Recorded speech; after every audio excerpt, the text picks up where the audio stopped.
Hello. One thing that cannot come soon enough for me is a genuine public inquiry into everything that has happened regarding COVID.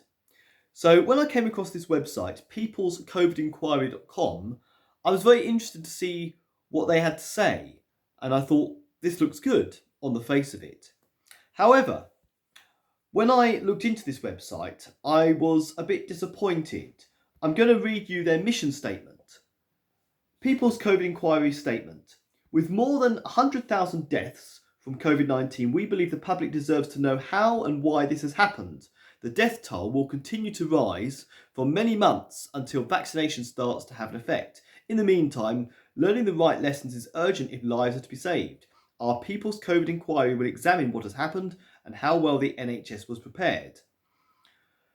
So, this is a People's COVID Inquiry, but there's the first error. 100,000 deaths. No, there weren't.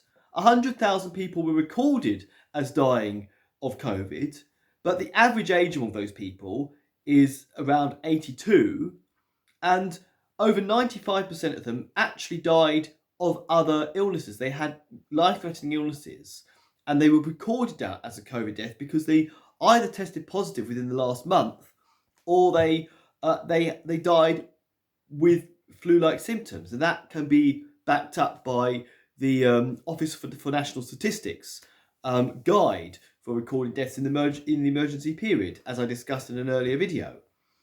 But nevertheless, this group wants to have an inquiry as to why so many people died and why the NHS wasn't prepared and whether the doctors and nurses had the right PPE and all that sort of thing. And I find this rather worrying because this is a distraction from the real issues. The real issues are, why did we have these lockdowns? What was the scientific justification for it? Were these deaths about issues about the recording of the deaths? Did these people actually die of COVID, or did they die of something else? What about the virus being properly identified, purified, and isolated? What about the vested interests among those people who are steering public policy? The SAGE Committee, their links to Bill Gates. These are the issues that deserve to be taken to a public inquiry. In fact, I don't think it's going to take long to uncover the truth because a lot of people have already done it. It just needs to be out there in the public domain, and the politicians who've been perpetrating this agenda need to be brought to justice. But the information is out there. So I'm a bit dismayed because I think on the face of this, and I've had a little browse around, I've looked at some of the names of the people. One of the people that's heading up this is Michael Mansfield QC, which is interesting because he's also involved in a very good legal challenge against the installing of 5G. So that's interesting. But there's also a Professor Nina Modi, who's involved in Imperial College, which is Gates funded.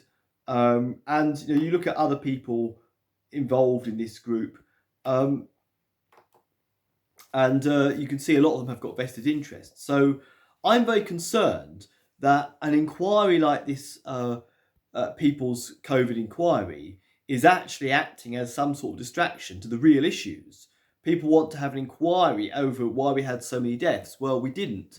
Mortality rates that I've discussed in an earlier video are compatible with other years. In fact, in terms of the age standardised death rates, they are lower than almost every year prior to the early 2000s.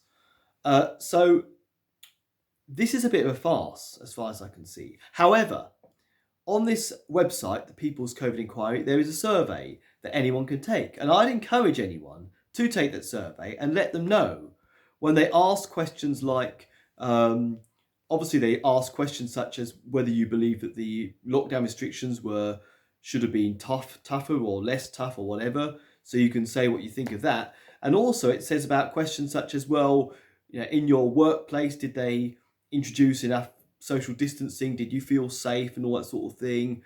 Well, you can actually make the point, well, actually, there's no danger out there. And it gives you a space to speak up and share your views. So I'd encourage everyone out there who knows the truth of what's going on to go onto that website, which I'm going to link below, and go to the survey, fill in that survey, and show these people actually they need to deal with the real issues, not about why we had so many deaths, because we didn't have XX deaths. They need to investigate the fraud, the medical malpractice, the use of applied behavioural psychology. I mean, it's interesting on this website because they do have a few links to articles about mental health, but it appears to be about mental health relating to the fear of the virus. Well, that's the government's fault because of their behavioural insights team. But anyway, these are just what I'm just saying is a cursory glance. I would encourage you to go to that website and take the survey and tell them what you really think.